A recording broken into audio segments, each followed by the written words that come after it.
What you need to know if you are thinking about moving out here to beautiful Utah. So the first thing you need to know is Utah is not as cheap as you might think. While we say it's an incredible value, it's certainly not cheap. It's not Houston cheap. Yeah, it's amazing. So basically, this is a vacation destination. So any place you typically have that people want to vacation to, the thing is that you're dealing with. There's usually a premium, right? Because people want to be here. And this is for the entire state. Like, depending on where you are, whether that's southern Utah or northern Utah by Salt Lake City, but in the Salt Lake City area, there's some premiums. And depending on where you are in Utah, it could be crazy premiums. I'm speaking about you, Park City, so basically there's some, depending on where you are. But as a general whole, the state of Utah is about, I would say, 25% higher than your national median home price, just to kind of give you a sense that there is a premium, but not, a ridiculous one. Unless you're talking about Park City. Then it is a ridiculous premium. Then there's a huge premium there. That's true. The next thing that you need to know is that there are two distinct regions of Utah. So there's northern Utah, where Salt Lake City is, and that's where the majority of the population of Utah is. And then there's southern Utah, which is where we are. The climate is very different. We're about an hour and 45 minutes outside of Las Vegas. So the climate is very similar to Las Vegas, but not as extreme. We do have very intense summers, not as intense as Las Vegas, but it's not that different. Right? Yes, it's still pretty intense. But southern Utah is very popular for people who are looking for a warm climate, who are wanting to get out of the snow. So yeah, that's just, I think a lot of people don't even realize that southern Utah exists. The main city that we have here is St. George, and then we have, some various cities around it. The population of the metro area is about 200,000. But yeah, the thing is that people don't realize that it's actually a warm, very pleasant climate 9 months out of the year. Very mild winters. You might get a sprinkling of snow here or there that melts in 45 minutes. Yes, exactly. Yeah, so... Yeah, and then of course the northern Utah, where Salt Lake City is, you obviously have the winter wonderland. Obviously you do have the snow.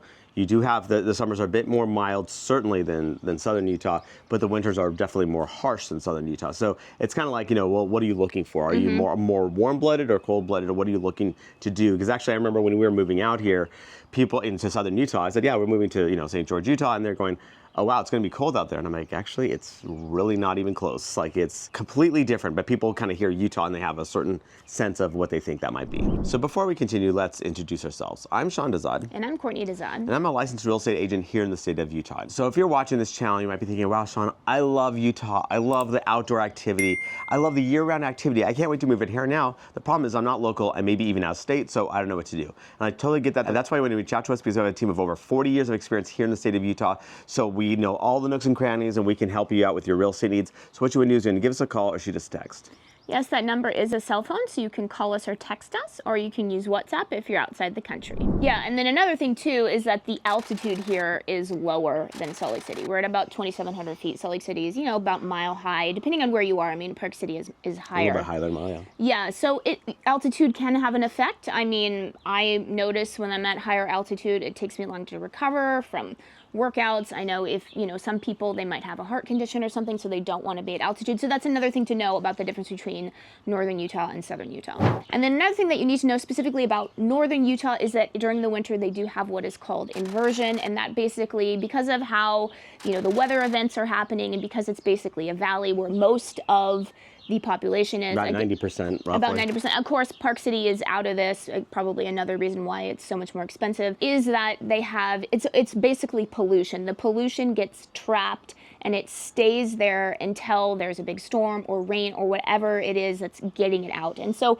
it can be a big issue, especially, if you are asthmatic. I mean, they have advisories all the time where they ask people, don't drive if you don't have to because of the pollution. Now, of course, so we come from Southern California, so we are used to our days where it was like the red days and stuff, like where like so much pollution. So it doesn't seem like it's that big of a deal, but everyone's different depending on where you're coming from. Obviously, if you're coming from some of the big cities, honestly, any of the big cities are going to be having pollution events. But yeah, this isn't a phenomenon. People think that because you're up in the mountains that you have this, like the air quality is super clean. And it's, again, it has this inversion event for sure. For sure. And then just to be clear, southern Utah, where we are, outside of Vegas, we don't have that issue with the bad air pollution or anything. Actually, the air pollution, the air quality is very good, actually. It is. I don't notice anything. No. Except that it is dry, right? That's another thing you need to know about the whole state of Utah. Yeah. Very dry. You notice it on your skin. I mean, we sleep with humidifiers. A lot of people we know sleep with humidifiers.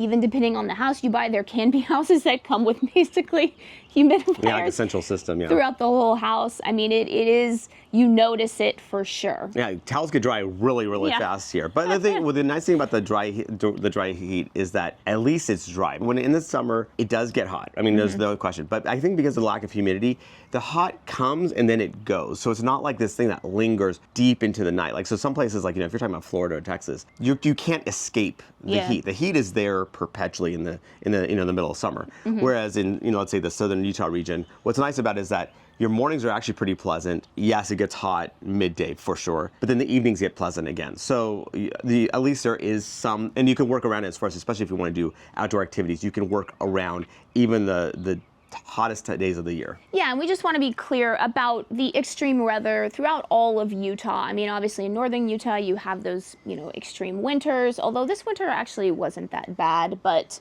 the winter before that was actually really bad. And then you have the extreme summers of southern Utah, and it's not like Salt Lake City isn't hot. I mean, it is hot, just not as hot as here. Now let's talk about probably one of the most common questions that we get, kind of like the elephant in the room when you're talking about Utah, because, you can look for yourself. This is public information. There's obviously a very large population of people who are part of the Church of Latter-day Saints, what most people call Mormons. So, and people want to know, what is it like to live in Utah if you're not Mormon?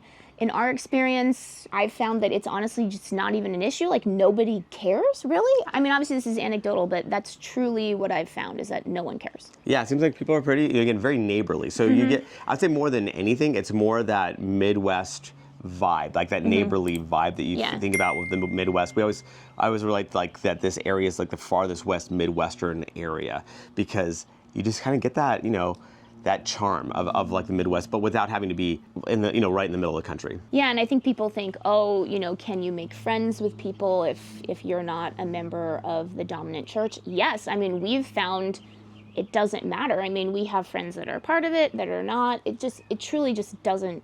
Nobody cares. And we've made friends with our kids' friends' parents, basically. So it's not, so we, again, anecdotal, of course. I mean, everyone's experience is going to be a little bit different, but we have found a very welcoming community here. Now let's talk about healthcare in Utah. Obviously, healthcare is something that you don't really think about until you actually need it.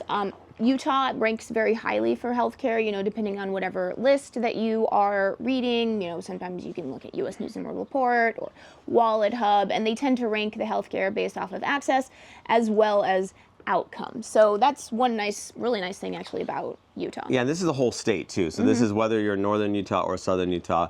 Southern Utah also has, even though it's only got a population of 200,000 people, the primary hospital here is actually ranked, I think, third currently in the whole state of Utah.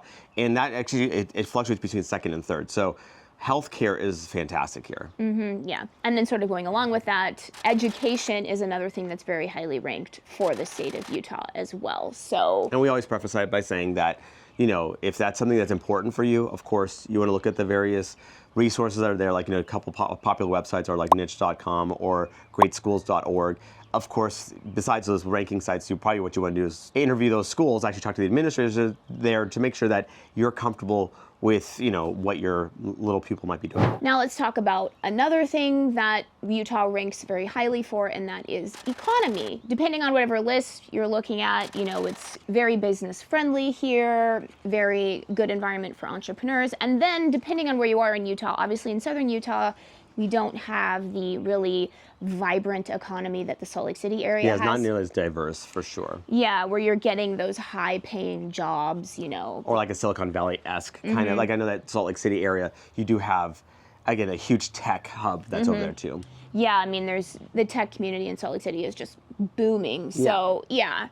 I mean, obviously, the majority of the economy in Utah is around Salt Lake City, because that is where the majority of the population is, right? Yes, exactly. Yeah, and then also another thing is that the population of Utah is quite small. I mean, what do we have? 3 million About people. 3 million people, yeah. Yeah, for a whole state, that's really not much. And I mean, Salt Lake City area, it really just feels like a big county, depending on where you are. I mean, even when you're in the supposed, art outskirts of, that big metropolitan area, it's really not that far away from one end to the other if you're used to a really big city. So it's a very small population. Yeah, and a lot of it's because you have this little population center that's in the southwestern tip of Utah, like about 200,000 people you're mentioning, and then you have pretty much 90% of the population in the northeastern tip, by the Great Salt Lake.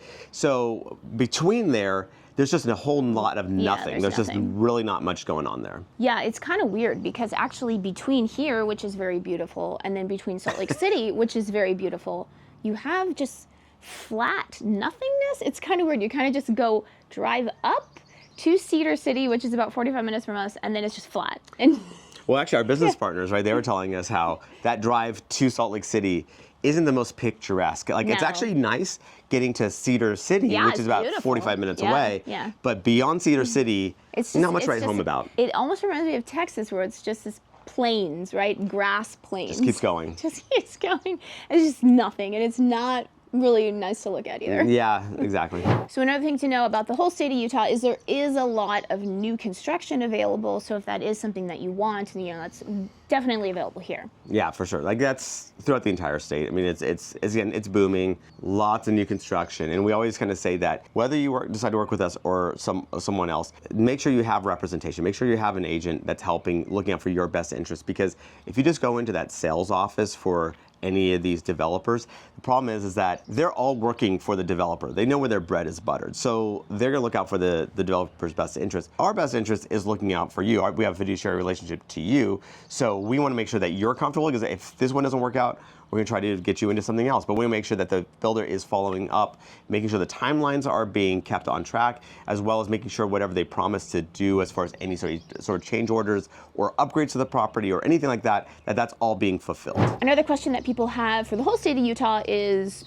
alcohol even available in Utah? And yes, it is available, but the rules are a little bit weird if you're, comparing it to, quote, normal states.